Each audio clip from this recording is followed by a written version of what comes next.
Hi, welcome. This is Dr. John DeMartini. This is one of the most amazing and inspiring shows that you can listen into. If you want to be on the edge of your seats, if you want to open up your heart, if you want to expand your mind, and you want to meet incredible people, stay tuned because you're just about to experience a transformative radio show that will change your life. And you're listening to the Dr. Pat Show that's coming up right next. The following audio is via a Skype call.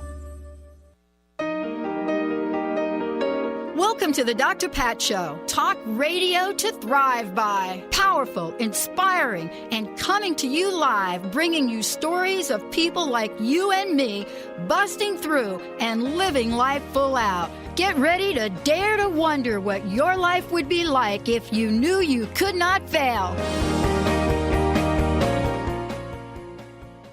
Oh, boy. Hey, everybody. Welcome. Hey, I want to welcome all of you. Welcome to the Dr. Pat Show, Talk Radio to Thrive By. Hey, you know what? We're going into like the 15th year. We have actually a special 15th year anniversary that we're planning for all y'all, which is later this year.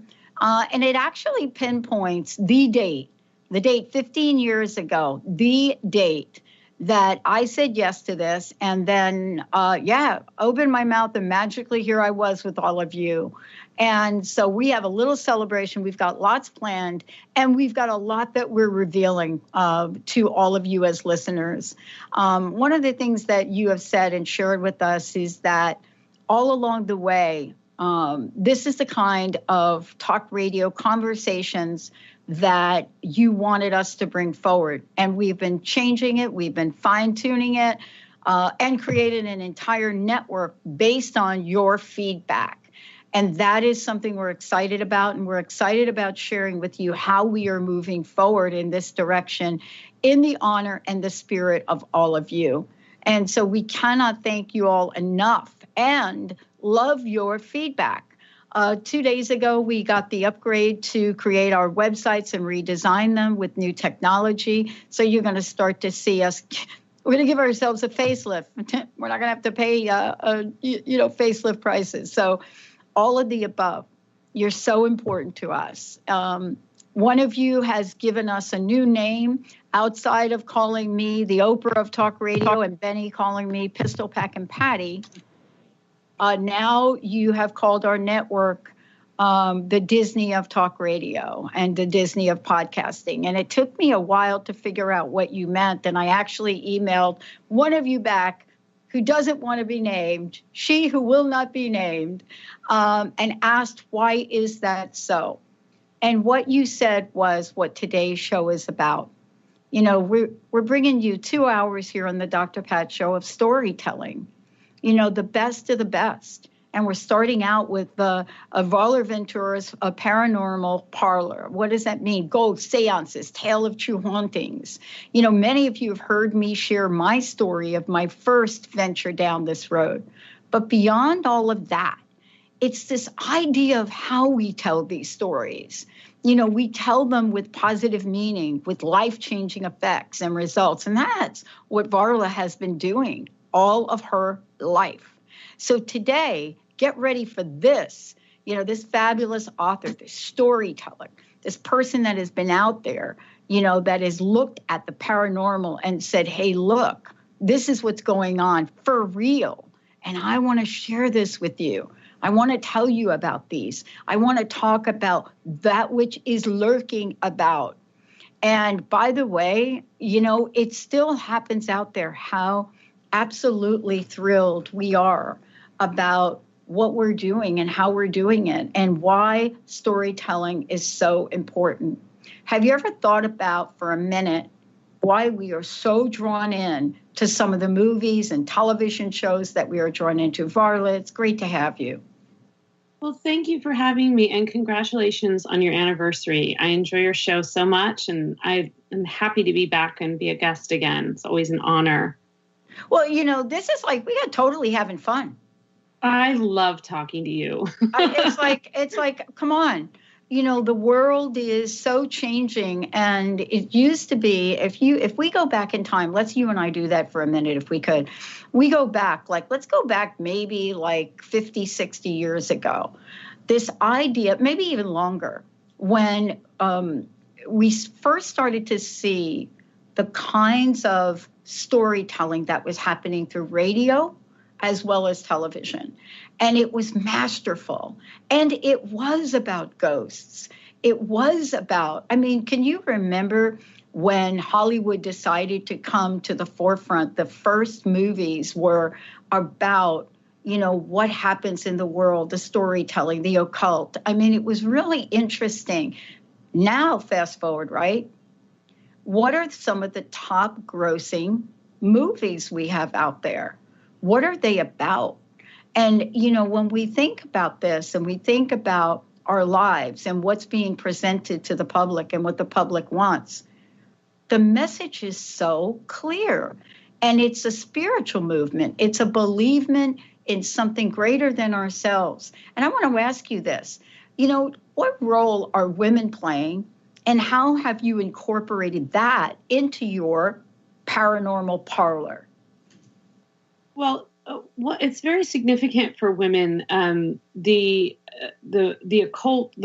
occult arts in general, but more specifically the spiritualist movement, which started in probably the late 1840s and continued wholeheartedly until about the 1920s or 30s.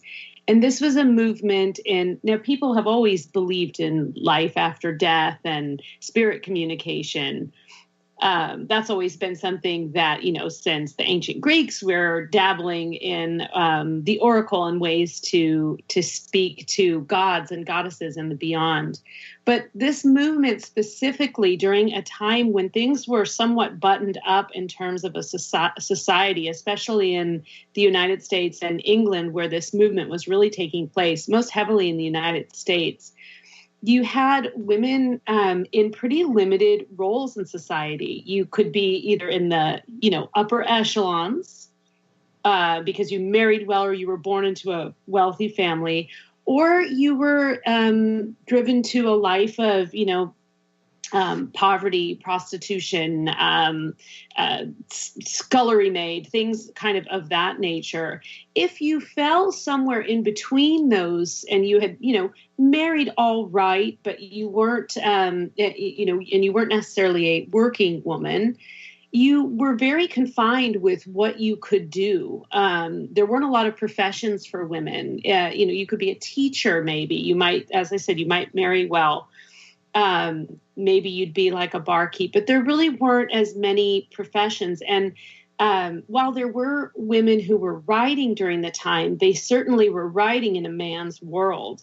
And something that the spiritualist movement and the sort of the psychic arts gave women was sort of a way out of that, a way to gain some notoriety and a way to gain some fame and some independence, and sort of, you know, put on it, whether it was taking a show on a road or channeling materials that were published into famous novels. It was a way to break out, and especially for women who are kind of in that middle class where you're basically expected to be a housewife, it became a very freeing movement. But, you know, here we are today, and congratulations on this book. And by the way, we're going to give away 3 copies of this. Paranormal Parlor, Ghost Seances and Tales of True Hauntings. And I love this because you can go and we can take the trip down Hollywood Lane and create a Hollywood movie. But when we're talking about true hauntings and people read your book and how captivating you've written this, and, you know, everything from looking at the Silver Queen Hotel and, you know, all the way to any other place in any other part of the world, in the country, to the queens, to the kings, you know, to average people. We're talking about real experiences people have had with the paranormal. And every time I say that, Varla, I mean, this is the world you live in. But the bottom line is it's like OMG, right? Yeah. And so I've always loved a good ghost story. And I know we've had conversations before about some of those like early horror movies and comic books and things that we grew up on, you know, the Swamp Thing and Dracula and just all of these kind of great, iconic cultural influences. So I've always loved reading ghost story collections, hearing people's experiences. And so this book is a combination of experiences that people had told me. In some cases, I went after particular individuals and asked them to share, people who I'd been on their show or we had conversations before. And then I also threw in a couple of kind of classic ghost tales. And then probably for the first time, I really at length explored a lot of the experiences that I had had. And I just kind of tried to relate them in parts throughout the book with experiences that others had had. And the funny thing is that when somebody would tell me a really profound and even somewhat frightening paranormal experience, there was this part of me that was like, oh, I'm kind of jealous. I've never really had anything quite like that. And then when I started really kind of putting to paper some of the things that I had experienced, I realized that I'd had a few more paranormal experiences than I had really given myself credit for. And so I kind of was able to put some of those stories down for the first time and explore that, along with just traveling around the world and going to haunted hotels and haunted cemeteries and places like that where there are these legends. So it's a combination of all of those things together. Wow, we got a lot to talk about. One of my favorite talking about stuff, a Ouija board. One of my favorite talking stuff. You know, why is it? You mention a Ouija board and most people will not bring it out of their closets. And even if they have one in there, guess what? They're not going to tell you about it. What is it about the paranormal that so gets our attention? You know, what is it? What is it that captivates us so much about that? Could it be that majorities of us have had these experiences? Could it be that we have a knowing that is just like Varla, just like what's in the book? We're going to give 3 copies of the book away, but we're going to be talking about some of this. And why are we so fascinated these days with people that come back from the dead? Is it all about Michael Jackson's Thriller, or do we know something? Stay tuned. We'll be right back. Stay juicy. Tune in to Your Juicy Love with me, Una Drake, co-hosting monthly with Dr. Pat, and every second Monday at 12 p.m. on Transformation Talk Radio. My show, Your Juicy Love, helps you find the dynamic, life-affirming love you've always wanted. Transform your relationships and bring peace, joy, and juicy, juicy love to planet Earth. For more information, visit unadrake.com. Darcy Pariso is your connection to spirit, energy, and healing. You can meet Darcy in person at upcoming events throughout Seattle. Do you have questions about your animal companions, yourself, or do you desire to communicate with loved ones on the other side? Darcy will connect you and get answers. Darcy can also work with energy healing to help you and your animal companions feel more balanced and recharged. Visit darcypariso.com/events.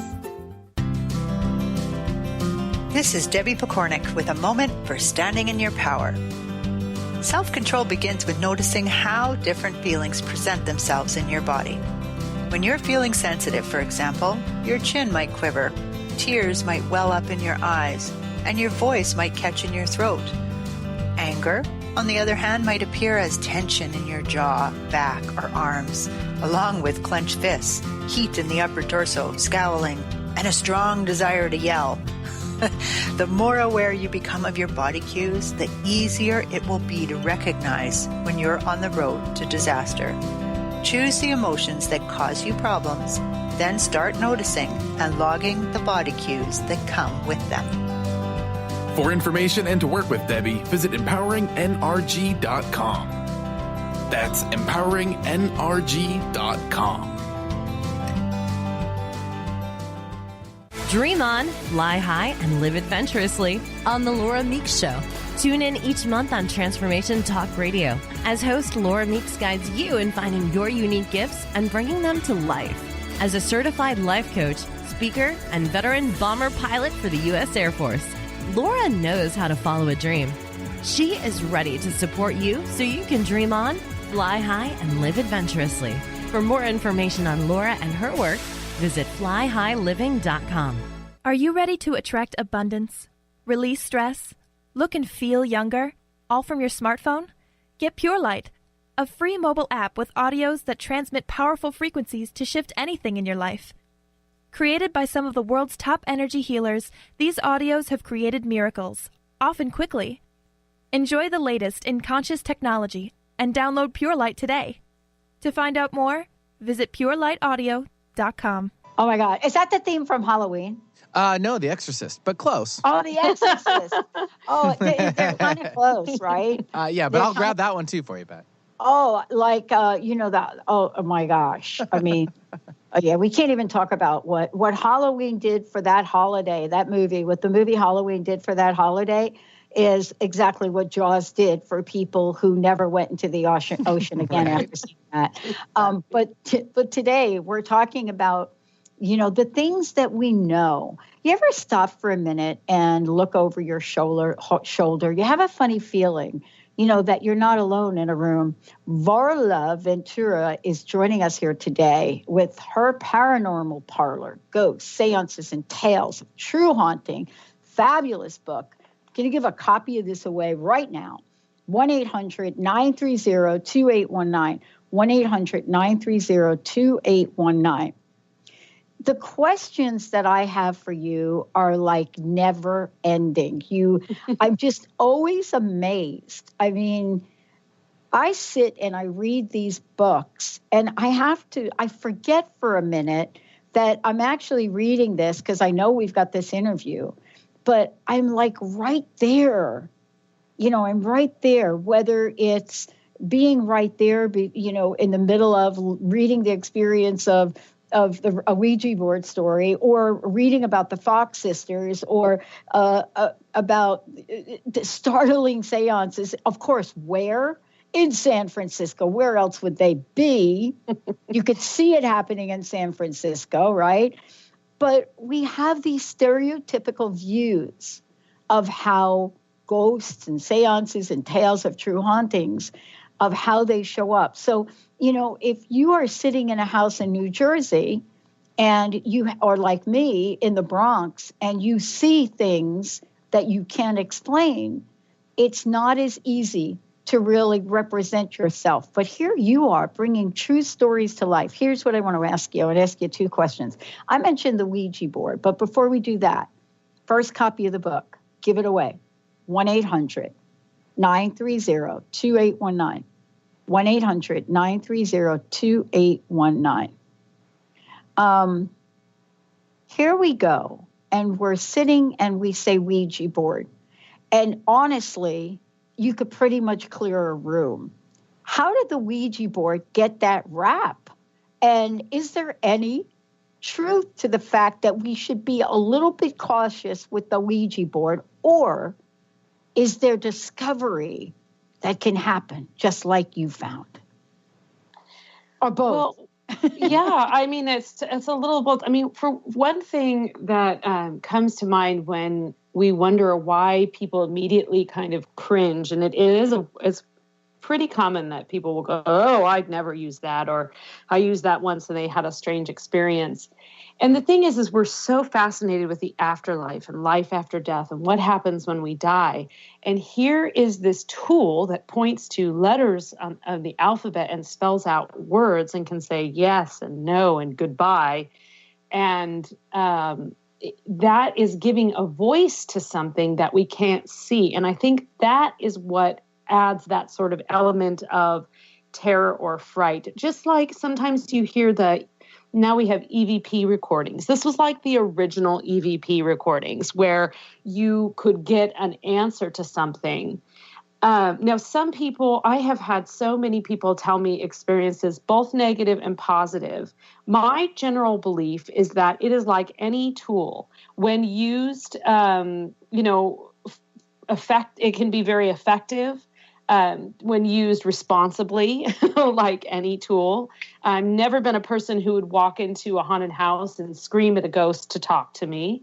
I believe that if a spirit wants to communicate with you, they should do so on their own terms. You can't really, boss them around. And there's a couple of very popular shows of yelling at ghosts, sort of like, okay, that's one approach. But I have had a few eerie experiences with the Ouija board. So I do understand where people are coming from when they say that it frightens them, or they would never do it, or they think it's evil. I don't believe a board can be evil. However, I have written about in the past and learned about many objects that are haunted objects. So certainly things can hold energy. But the strange thing about the Ouija board is that it most often works. And I just I did it a bit when I was a kid. We had a board, and I used to do it with my sister. And I just called her up the other day and said, hey, do you remember doing this? Because I have really vivid memories of doing this. And she said, oh, yes. And I remember being very frightened.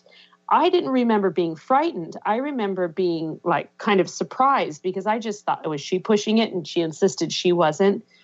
But one thing I do remember, and I haven't done it much as an adult, but one thing I do remember is having a little bit of the thought of what the answer was going to be before it came. And that made me start wondering if, at least with some people, there wasn't a certain element of like sort of psychokinesis happening with the spirit board. And I think that is why in most of these instances of the Paranormal Parlor, that what they would do is they would host this seance, but you always had to have a medium, and the medium was the conduit. So without that medium, you wouldn't be able to actually achieve the contact. Now that, while in some cases people were putting on shows, it makes a lot of sense if you think about it, because whether it's psychokinesis and somebody's actually just like moving it with their mind, or if somebody is actually the conduit to an entity, it makes sense that you would have somebody sort of responsible there to guide the situation, just like in any ceremony you might go to, whether it's a religious ceremony, a pagan ceremony. You usually have a priest, a priestess, a guide, somebody who is leading the ritual, and seances are the same. Often it's just two people who are doing the Ouija board. But the other thing is that it became sort of a household game. I mean, you can buy one in Target.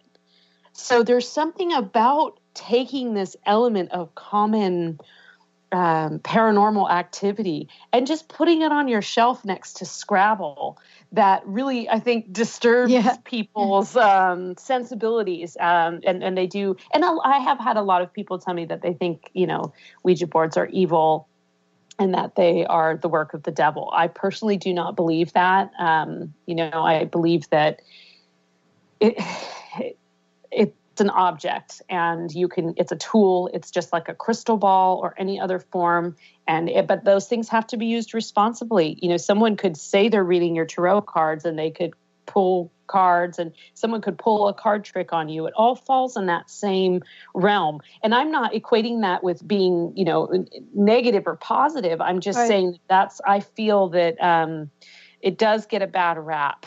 Yeah. Well, what I love about talking about these is that, we're all fascinated by various ghost stories or ghost phenomenon.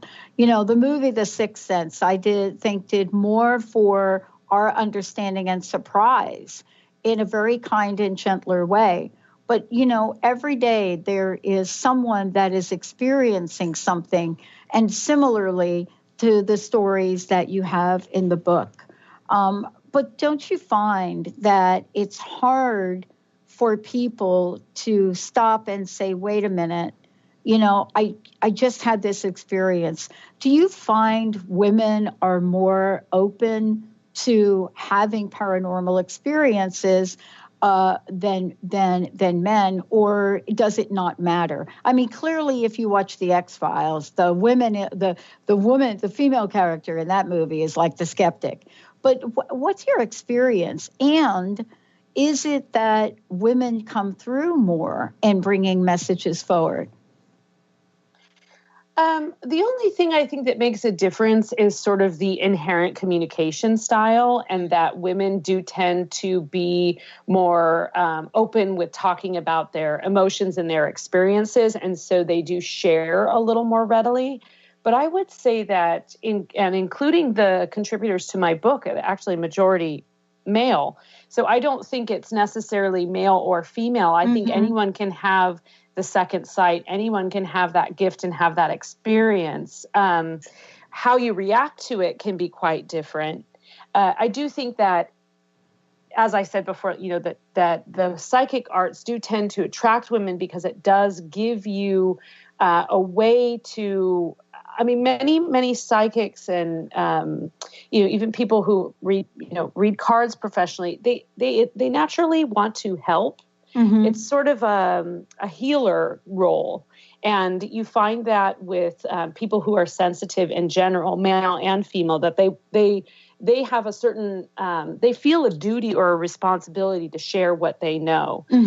But, the more that I do this and the more stories I share, the more I get calls from all walks of life, people who, the one thing that's more consistent than gender is that, and I think that this is a great element to any good ghost story anyway, is that 9 times out of 10, the person telling the story didn't believe until they had that experience. And that's very, very common, that whether people are sharing their first experience that sort of turned their minds open, or that's sort of just the most significant experience that they had. Yeah. And sometimes that's the only experience. And it almost always starts out with, I never believed this until. I don't generally believe in this stuff, except. Those are kind of like really common. And even if you look back at some of those perfectly, beautifully written, like Victorian ghost stories, the protagonist is never a believer. He's a skeptic. That's why he's staying overnight in the haunted house. So it just kind of, it makes sense that both in terms of the tale of a ghost story, but also people's experiences.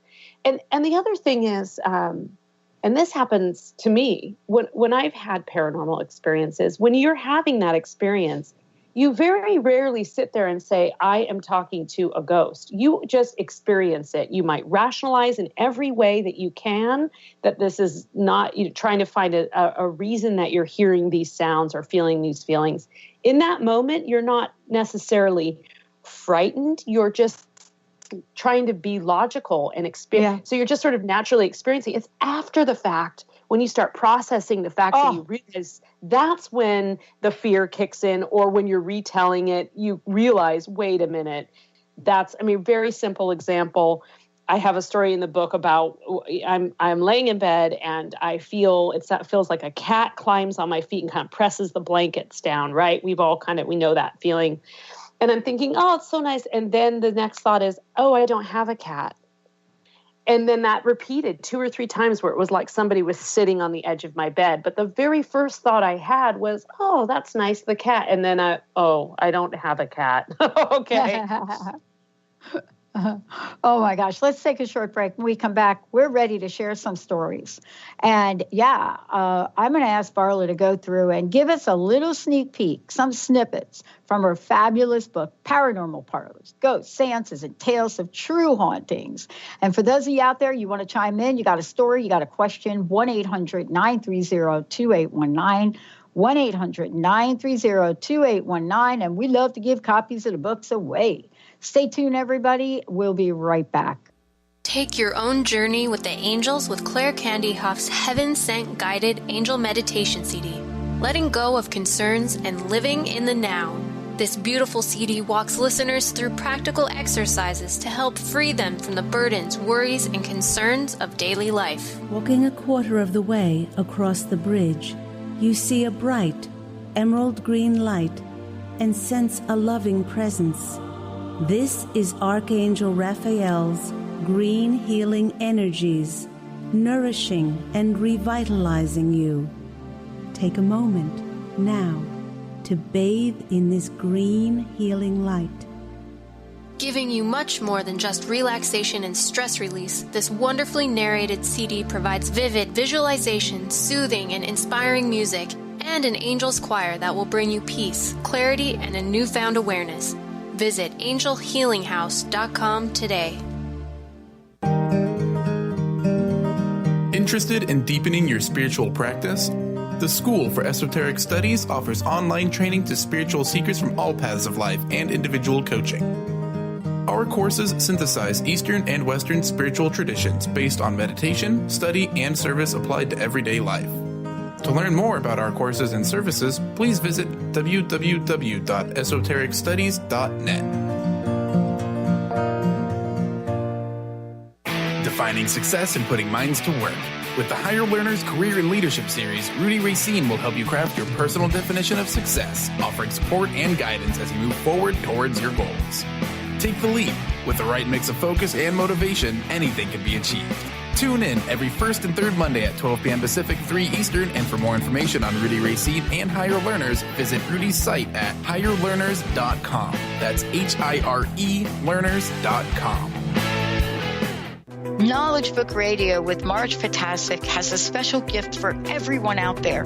To receive 3 chapters of the Knowledge Book as a special gift, send your email to mmjp99@gmail.com. That's M as in Mary, JP99@gmail.com now to receive this fabulous, fabulous gift of the Knowledge Book. To find answers to life's questions, you need to look within yourself. Dr. Glenna Rice brings your questionable conversations on Transformation Talk Radio each month. Tune in each month for insight into how you can live up to your full potential. Dr. Glenna is a physical therapist, certified Access Consciousness, and Access Body Class facilitator. How does it get any better than this? For more information on Dr. Glenna Rice and her work, visit glennarice.com. That's right. For those of you out there, you hear that song, everybody on the planet. When they hear that opening riff to that song, I know everybody out there knows what that's about. We have copies of Varla's incredible book to give away. I'm not even sure which part of it we're going to talk about because there's so many things in here I do want to talk with her about. But before we do that, Varla, it's real super important that we tell people how they can get a copy of the book and find out more about you.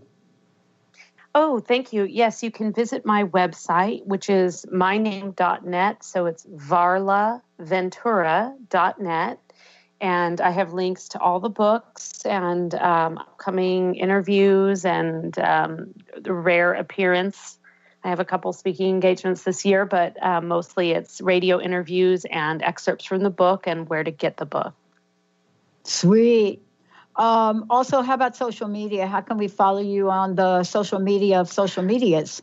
So I'm on all the social medias, but I really don't I don't know. Somebody set it all up automatically for me. So Facebook is really the only one that I dabble on. And that's just Facebook/Varla Ventura. You can just type my name in. I believe I'm the only Varla Ventura on there, but I try and keep, everything that I put on my website up to date on Facebook. In fact, often Facebook is more up to date than my website because, added that extra step.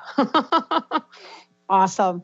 Okay, so let's talk about the weirdness of stuff and why we get drawn to it. And I call it weirdness, but I don't think it is. I was searching for some sports clothes, right? Because I play table tennis and I play in tournaments from time to time. And I came across these yoga pants on some kind of website. And they're actually called skull printed leggings. Now, why would somebody like me stop and even look at skull printed yoga pants? I mean, that's like an oxymoron to even say something like that. I want to be like skull printed street fashion leggings, yoga pants. Whoa. And then, here I am with you today.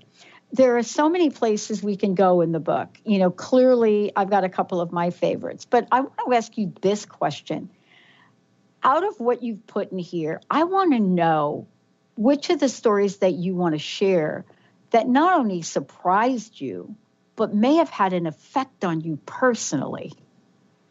So there's a lot of different directions I could go with that. Uh-huh. I will tell you my favorite chapter, and my favorite chapter is the 3rd chapter, and that's the collection of sort of what we touched on earlier. It's a collection of seances and famous sort of events and people during the spiritualist movement. mostly women, a few interesting characters, and some kind of remarkable stories. So for me, that combination of the history of the psychic arts along with these sort of remarkable stories. And as I learned about one character, then I would, stumble into the story of another character. For example, Isaac and Amy Post, who were this sort of, upper middle class couple who were very open-minded and frequently hosted seances and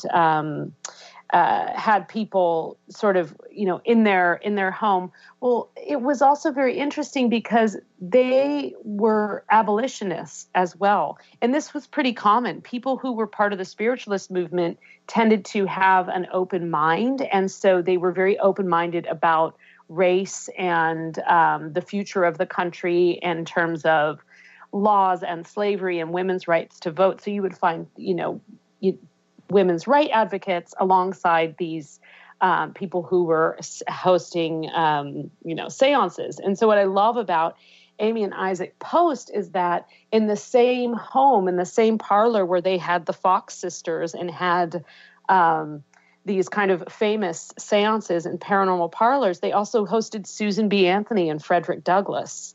So it's just such an interesting time in the country that these things would sort of overlap. That's not to say that it was always the case. Right. And the other thing that's interesting is that the spiritualist movement was not against or in any way opposite of what was most common, like the most commonly practiced form of Christianity. Many people were Christians or Catholics and had this belief, and they didn't see it as like what I'm doing is evil and what you're doing is right. They would go to church on Sunday and then they'd go to a seance on Saturday night. So I found that kind of interesting, and just sort of discovering some of the people who were involved in that movement and their other lives, I guess. What else they were known for. Well, what I love about having this conversation with you is, everything is so relatable, especially to the time we're living in now. When we're thinking about what it is we're so interested in, what's fascinating, to us. We then get to step out of our day-to-day routines of things and really take a journey, take a walk down, something that would get our interest, that would get our attention, that would have us stop in a moment of awe. And I want to talk to you about two things. One is there's a contingency of people that look at these stories and, see scary, scary, scary. There might be another contingency that look at these stories and what's revealed and say, wow, a revelation. What can I learn from this? How do we resolve the conflict between what some people may call contrasting energies about the way we feel about ghost and ghost stories? And do you have examples that we can talk about with the revelation part of those? Well, one thing that also happens, and I think I fall into this category, I find things scary, but I like it. So I think that there's a huge, huge selection of the population, regardless of beliefs, that really like the entertainment value of being. I actually read this hilarious study that said watching a horror movie burns more calories than watching like a romantic comedy, because you're on the edge of your seat, right? So you're just kind of, what's going to happen next? And so I think just as many of us, there are people who like roller coasters and there are people who don't. And I think that a lot of the stories, especially things that fall in the genre of ghosts and hauntings and haunted houses and haunted places and, going on ghost hunts, those sorts of things kind of fall more under that umbrella of there's a certain level of entertainment to that. And but I agree that on the deeper side, there are, and I found when you're putting together a book about these sorts of things, you actually don't put in everything you hear and everything people share, because even I get stories sometimes that I'm not entirely sure if the person really had that experience or is telling me not, and it's all subjective. People's own truth is subjective, but sometimes you get things and you're just think, I don't know if this person's just telling me this because they want me to reply to them, or there's got some other kind of, so sometimes the stories just don't, I actually can kind of explain them away. And that's not to say that I dismiss people's experiences, because everybody's is individual. But, you can't put everything in. You have to look at some of these stories and think, what is the credibility to them? But at the same time, there is something to the idea, and that spiritualist movement is really kind of key to that understanding, because that prior to that, we didn't have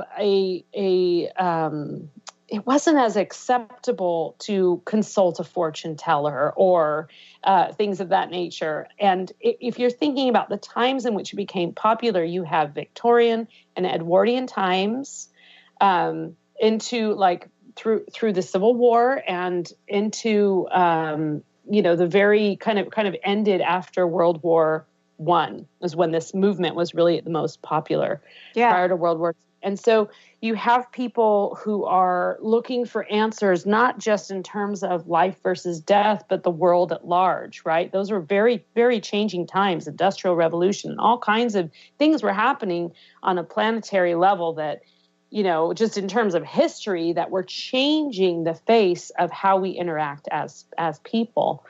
Now we have that again, and we really kind of started having that, especially in, there are certain times throughout history, but say the 2000s when the internet really started to become a household thing. And now we have, little computers in all of our pockets. And so we have a different way of communicating. And so there's a whole other kind of, there can be an oversaturation with that. And so when you have an oversaturated culture, you have a tendency to try and turn back to the simpler things. And what could be simpler than sitting around a fire and telling a ghost story? I mean, you got all your elements, and you're going to draw everyone in, and you're going to cling to each other, and you're going to light the candle instead of the overhead fluorescent light, and you're going to kind of bring it back. That is something that is consistent throughout that fascination. It ebbs and flows, and we have all of our supernatural creatures, but the good old-fashioned ghost story, it doesn't matter if you believe, it doesn't matter if you're a skeptic. If the story's told well, you're captivated. And that's, to me, that's really significant. I find that with folk tales as well. It's that suspension of doubt that makes you believe, even for just that moment. And that is just, I love that. Yeah. Part of this, and we'll go ahead and skip the break. Part of this too is really seeing that how more than ever these stories are not just about stories, but they are ways to open up a door to insight. And I want to ask you about that. Sometimes we hear about stories and we wonder, why am I seeing this? I mean, Linda's and I have talked about, our own version of waking up one night and seeing someone standing at the foot of a bed. In my case, I walked into, as a young child, our place in the Bronx. My dad used to lock that place from the inside out. There was only one way in and one way out. And, you had to have the key to the back doors, and if they weren't open. And I remember one day I walked in and I could see this almost like a sepia version of a family, a man with a hat, a woman, and a young child. And they were as real to me as could be. And I was so in awe of it, and then got scared. And I went to my neighbor, the police came, everybody came to the house. There was nobody in there. When there was nobody in there, and there was no way for whoever might have been in there to get out, and there were no signs of them. And I can see those three as if it were yesterday. And yet I've always asked myself, why did they show up there for me? Is there a message? Is there something? Was it just to have me be somebody that grew up more open to things? And I think that's where we want to find out answers. You see what I mean? It's not just about scary movies. It's about there might be answers. And would you talk to that for a minute? Are we being shown so that we can learn?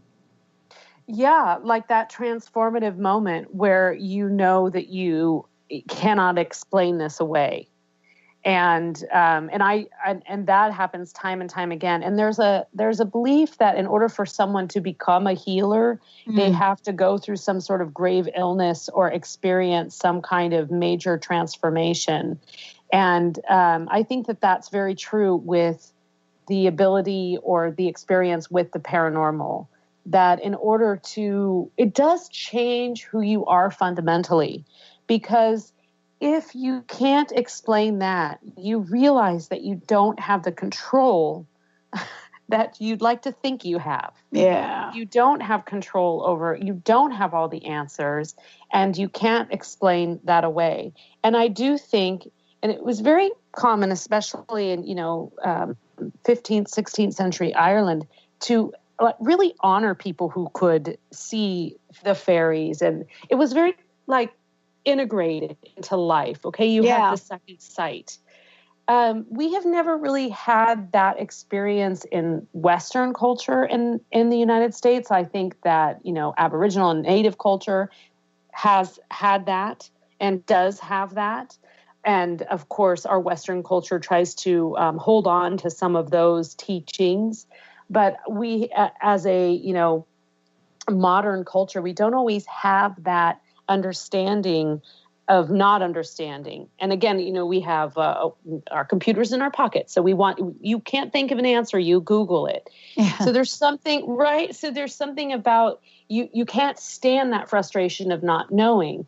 And for some people, it's a very humbling experience. For me, the experiences I've had have been very humbling, because as a collector of these types of stories, it's always very humbling to have that reminder that this is real, because you can get lost in the research, you can get lost in the storytelling, and you forget that this is a very real experience. For some people, it's very frightening. I have been told very frightening stories. I've been lucky in that my experiences have not been any more frightening than, getting a little bit worked up about it. But I've had people who've, been followed by shadow creatures as children. I mean, all kinds of experiences that are very frightening.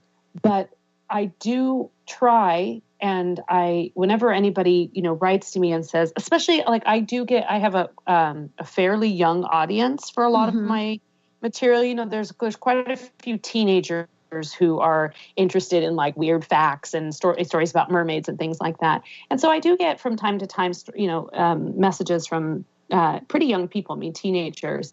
And my main thing is just to remember that I think it is a gift. It's hard to feel that way when it scares you or you have turmoil about it.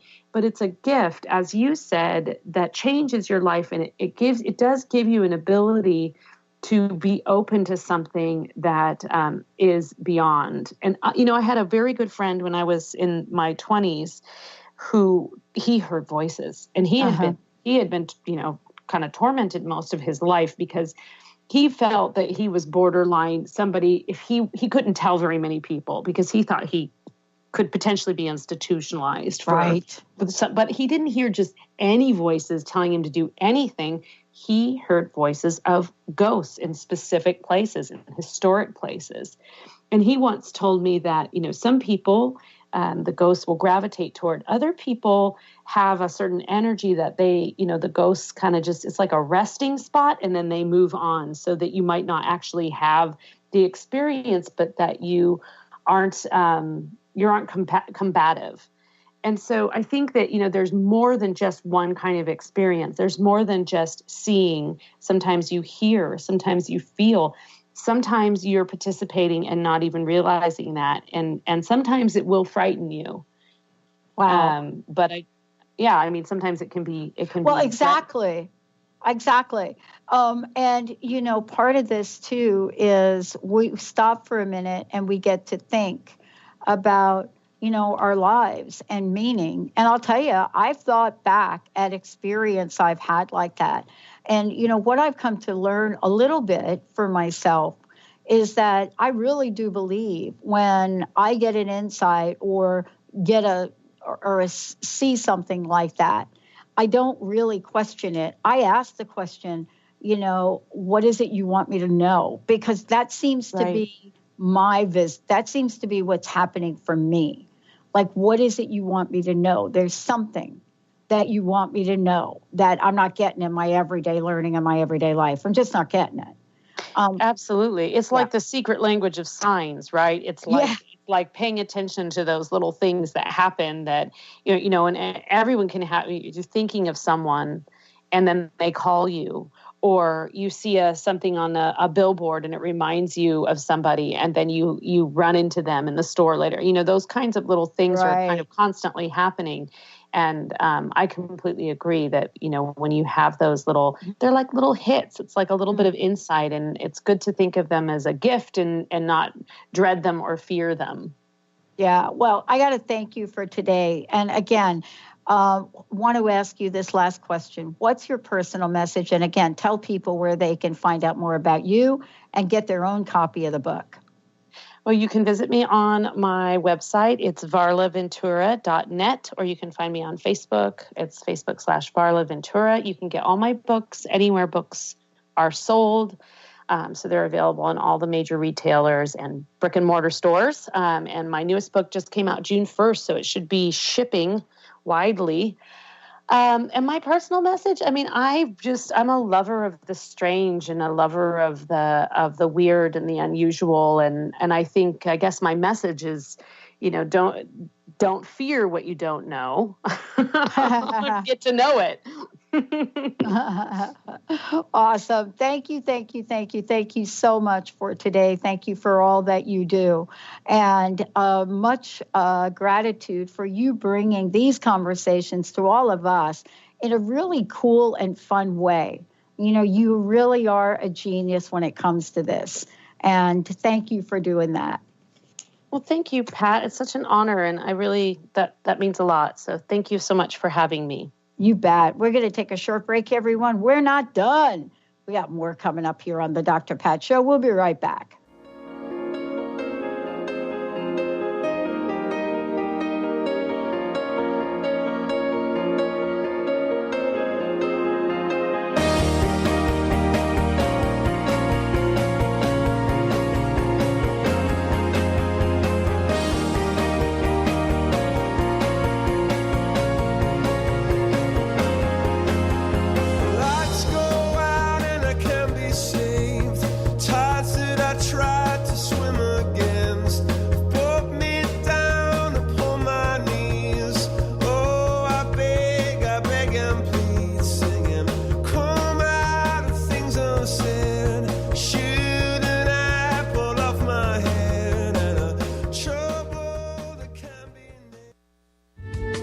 The preceding audio was via a Skype call.